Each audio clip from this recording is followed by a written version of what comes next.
Hi, my name is Bill Fortney, and again, welcome back to Probability and Statistics for Engineers. I hope you're getting the idea of the power of statistics and the need we have for them in order to be able to know what to expect. In this video, we're going to make sure that you get a good understanding of average and standard deviation, because that's going to be essential when dealing with the normal distribution. And not just how to calculate it, but intuitive feel for what they mean and to be able to look at data and kind of have an idea when things are right and when things aren't right. Okay, so we know where we are. We are trying to ask a set of data, what can I expect from you? Because we need to know that to make engineering decisions. It's hard, and we need statistics to help us. And you now know if the population is stable, random, that the variables that you're measuring, whether it's from our factory, whether it's the heat coming off of your electronic card, whether it's measurements on an aircraft, whatever it is, that those values are random variables. Random variables behave in a predictable manner, a pattern described by the distribution. And the population, the distribution, has a shape, a central tendency, and a spread. We've seen that there's different shapes. There's different types of distributions. We deal a lot with normal. The Poisson distribution and the binomial distribution are also ones that are used a lot in engineering. The binomial, especially in electrical engineering, because binomial is on or off. It works or it doesn't work. It's also used in industrial engineering and quality control. For us right now, we are sticking with the normal distribution. The data that we're looking at, we're going to assume is normally distributed. And so based on this statistical foundation, we learn, okay, so what we can do is there is a population, it exists. We'll never know what it is in our factory. Well, what if our factory's moving? Well, we already said it's stable. It's not moving right now. We'll deal with that when we talk about the real world. We can take a sample. We can estimate the sample average and standard deviation, calculate it, use it to estimate the population, and then the distribution can give us the probability of things happening, which can then answer our question, what can I expect from you? Okay, so that's where we are. Now, there are values, parameters, or statistics, whether it's on the population or the sample. For us, it's almost always the sample, that we can calculate to describe a set of random variables, to understand the distribution. You've heard of average, standard deviation. We're going to spend this video on those, but there's some others. There's the min and the max, which you're familiar with. There's the range, which is just the min minus the max. There's the median, which is the middle value when data is ordered. And then there's the mode, which is the most frequently occurring data. You'll hear people use these terms, so that's why I wanted to make sure I got those out there for you. But we're going to focus on average and standard deviation. Okay, so average. You've worked with average. You have an idea. It's very easy to say average is the most common value or whatever. It's not necessarily. The mode is actually the most frequently occurring value. What averaged is mathematically is the centroid of the data. It's the sum of all the points divided by how many you have. So when you look at this, it makes sense. It's the balancing point. It's the point that cuts through these, where the weight up here is the same as the weight down here. So if I have one way up here, then I'm going to have some down here to offset that. It is the centroid. Same thing, you see this here. Same kind of idea. That makes sense. Okay, now this next one, I want you to think about, what is the average of this set of data? I'm going to give you a second to chew on it. Okay, hopefully you came back and you said, whoa, the average is right there, because that's the centroid. That's the, I don't want to say problem, the average is the centroid. So if this was the case, now I want to stop for a second. What in the world is going on? If this is data coming out of our factory, something's happened in our factory. The factory has changed. It was running like this, it was running like this, and there's the average. We're going to come back and see that, and I'm going to tell you some stuff about that. I just want to throw it out right now to just put it on your radar. Don't forget, the average is the centroid. If you've got some crazy data like this, the average is right down the middle, which doesn't describe what our factory is doing at all. Our factory is never operating at that level. Okay, there's the average. The other common we look at is standard deviation, the spread, the variation. Here's the formula. So you take each point, you subtract it from the average, and you square it. And you add all those up. Now, why are you doing that? Why are you squaring? You're squaring to get rid of positive and negative numbers. Back in the early days when this happened, there wasn't like absolute value functions in the computer programs they were using. And so there had to be ways to do this stuff without those advanced functions. And so that's why you're squaring and then you're square rooting. And you're dividing by how many you have. Now, conceptually, the way I think of standard deviation is on the average, how far is a point away from the average? Now, I realize mathematically it's not exactly that, but conceptually, that is what the standard deviation is. And the sample standard deviation is the exact same thing, but you divide by n minus 1.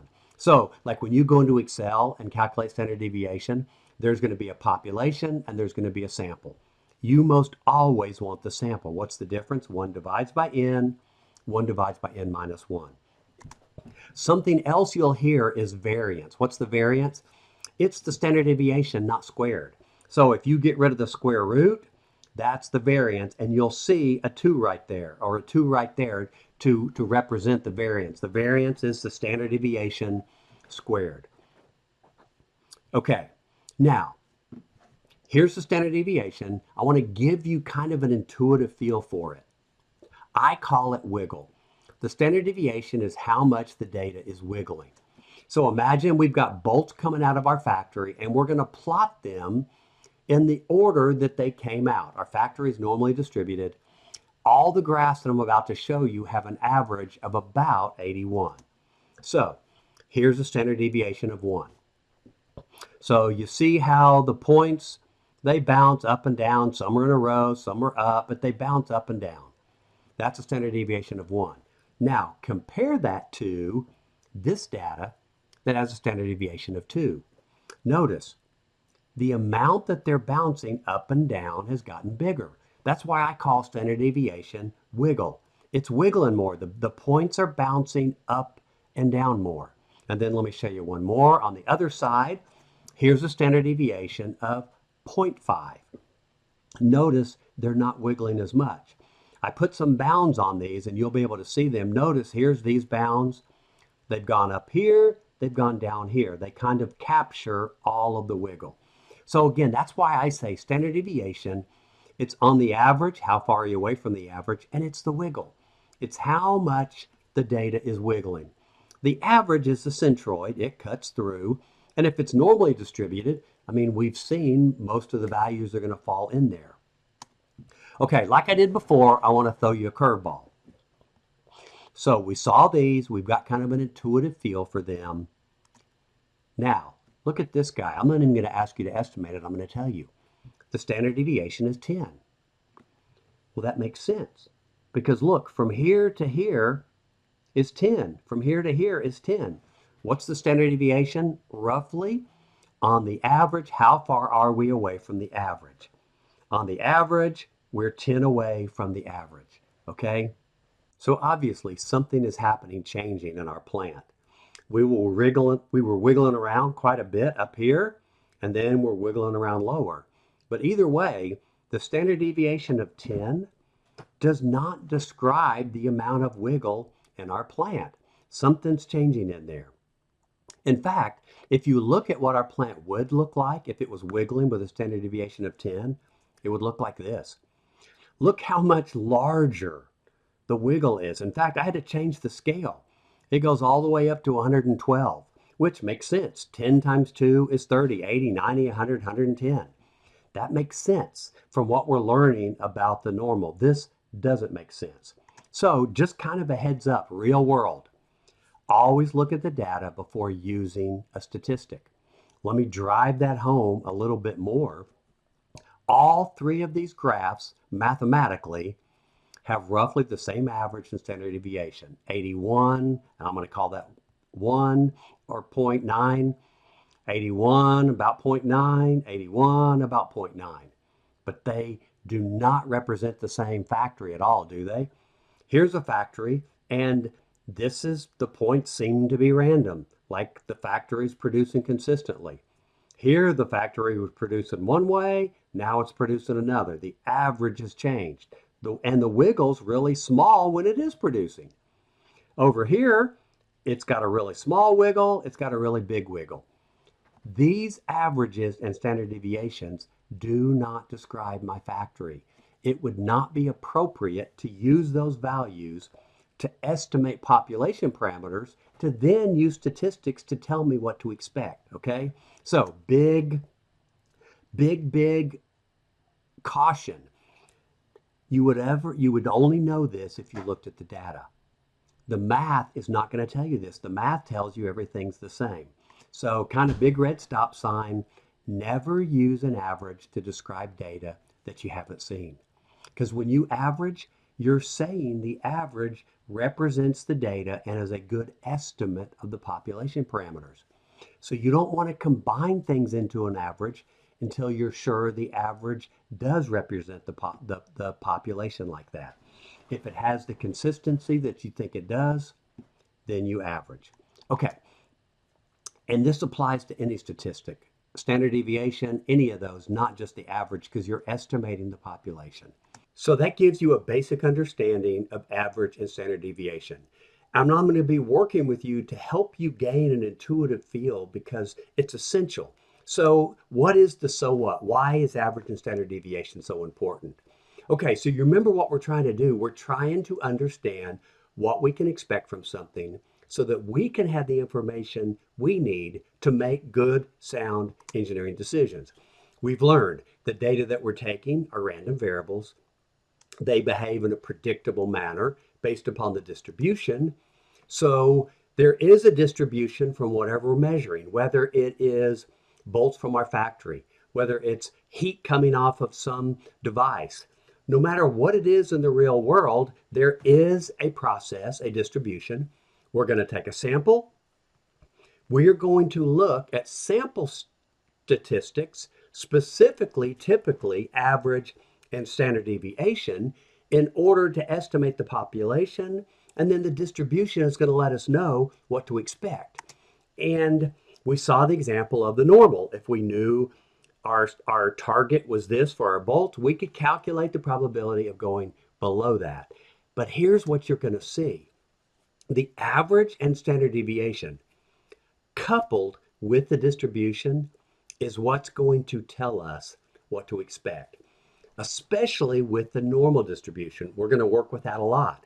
And we're going to learn in later videos that when we're working with the average, the normal distribution is always our go-to person, and the averages are always going to be normally distributed. So it's going to be very, very powerful. So that's why average and standard deviation are so important, because they are the crux of what is going to tell us what we can expect from something as when we couple that with the distribution. So in the next video, I'm going to give you an introduction, let you understand the normal distribution and how all this comes together, and then you're actually going to learn how to calculate specific probabilities. So hang in there, and I hope that you're seeing how more and more we're understanding how we can gain great information about what we can expect, even though we're dealing with random variables and things in the real world. But it's essential for us to have what we need to make good engineering decisions.